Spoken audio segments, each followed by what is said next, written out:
What's going on, everyone? Today we are going to talk all about ERAS, which is the process through which people actually apply to residency. I'm in the process of applying to residency, so this is about as much as I would ever know about applying. And so I figured I would walk you through ERAS today very broadly and then do a much more in-depth, detailed video later on. But today's going to be big picture ERAS stuff. What is ERAS? ERAS is essentially the application that most people utilize to apply to residency. It's almost like AMCAS, except after medical school when you're trying to get into the residency of your choice. You actually can get to it by going to AAMC and then just type in Google AAMC ERAS, and it will redirect you to this site. And when you are here, you can then press sign in to my ERAS and ultimately go there. I will show you my login page very shortly, but before that, I also want to point out that ERAS actually has a Twitter page, which, God, I don't know how they have 22,000 followers, but, all the more power to them. I love it, ERAS. I'll support you one day. And you can also see the timeline here, and this is really important because this is something that everyone should know, regardless of when you are applying to residency. It's just good to know. Around June is when the season begins, and around September 1st is when you can start submitting applications. September 29th is when programs may begin reviewing applications. Things that are submitted between September 1st and September 29th are all postmarked September 29th. What does that mean? It essentially means that if you submit on September 2nd or if you submit on September 15th, when the programs open your application, for both of those applications, it will essentially say September 29th is the day you submitted it. After September 29th, the date is actually reflective of the actual date that you submitted your application. So, for example, if I submit my application on September 14th and my friend submits his or her application on September 30th, the programs, when they open up my application, they would see the date as September 29th because it was submitted between September 1st and September 29th. On my friend's application, however, they would see the deadline, the date submitted was September 30th. All of this to say, essentially, applications submitted between September 1st and September 29th are marked the same day, which is September 29th. After September 29th, they're marked the day that you actually submit your application, which could be September 30th, it could be January 1st if you actually submit that late. It could be whatever it is, ultimately postmarked after that day. The season ends in May 31st, 2022. So this is very similar to AMCAS in that the ERAS season starts 1 year before you actually graduate because it takes 1 year to apply. You can see that it begins on June and it ends in May. There's very little wiggle room. 9 days after the season ends, the next season begins, which is absurd, but that's how it is. But at least now you understand the big picture overview, and this is ultimately what you're working toward. One thing I also wanted to point out is I do also have a Twitter. It's been low-key, but I have fewer followers than ERAS, so give me a follow if you want to follow along. I've been posting a lot of cool stuff, and I recently had a couple cool publications, and I've been showing them off on my Twitter. So follow along, and it's linked right down below in the bio, along with all the other socials.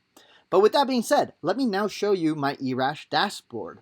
The ERAS dashboard essentially gives you a high-level overview of what this entire application is.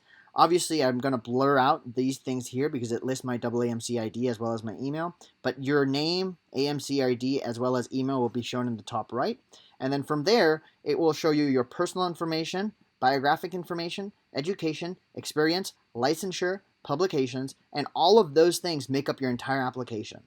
The next thing that's a part of your application are also other documents. These include, but are not limited to, letters of recommendation. So you can see I have 2 letters of recommendation that have been submitted so far. I've requested a couple more, and you can see that that ultimately shows up here.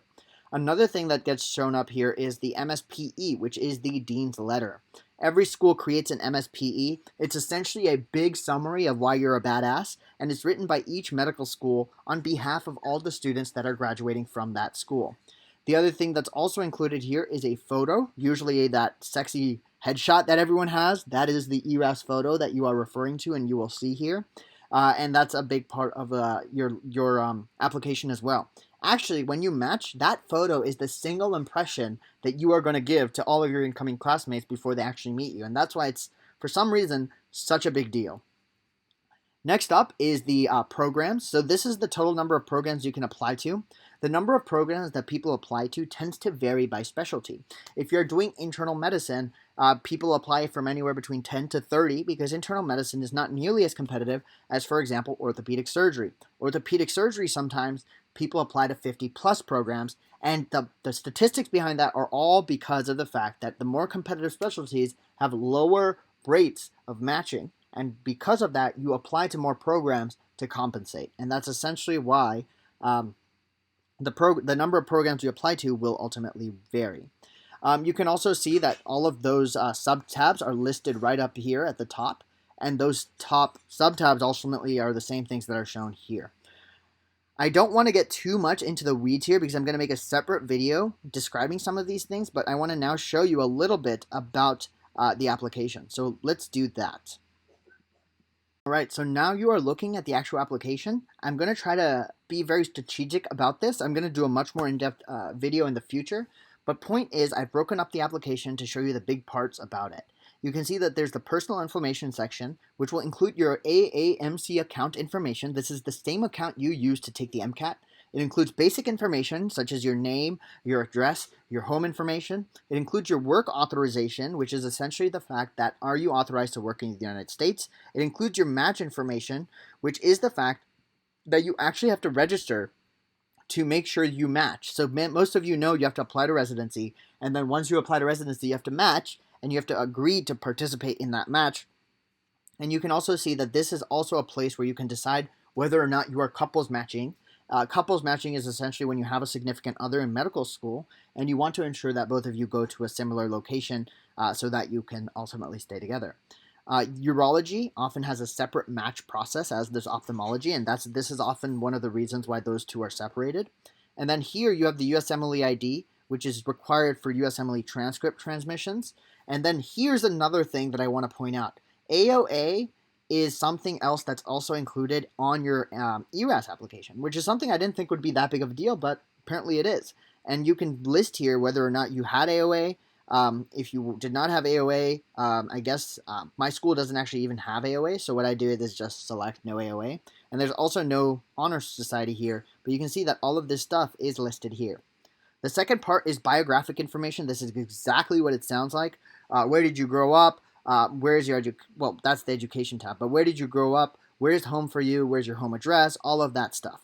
Education is all about where you went to undergrad. If you did a master's, if you did anything else, include that in the education section. Then you have the experience section. The experience section is broken down into 3. Volunteer activities you do, research activities you do, and work activities you do. Work means you got paid for it. Research means this is something that could lead to a publication. And volunteer activity is anything that does not fit in the former 2 that I just talked about. There's a licensure tab, which then allows you to tell us if you have any licensures, if you have any ACLS or anything like that. And the publication sections is where you list all of your publications. Once you have filled out this whole thing, you can ultimately certify and submit the application. One thing that I did not mention is the fact that in the experiences section, you have for every experience you list, you can list as many as you want. There's no limit. Again, it's research, work, or volunteer. Of those experiences, you have 1,020 characters, 1020 characters to describe that experience and list why it was meaningful. And if you left it, you also have around 300 characters to describe why you left that experience. It's kind of like the activities section on AMCAS, but you don't have a limit here. I just wanted to give you guys this general overview, hopefully show you what ERAS is all about, and I'm definitely going to show you more details in the future. If you like this video, drop a like, comment, share, subscribe, and I'll see you guys in the next one. Thank you for watching. Peace.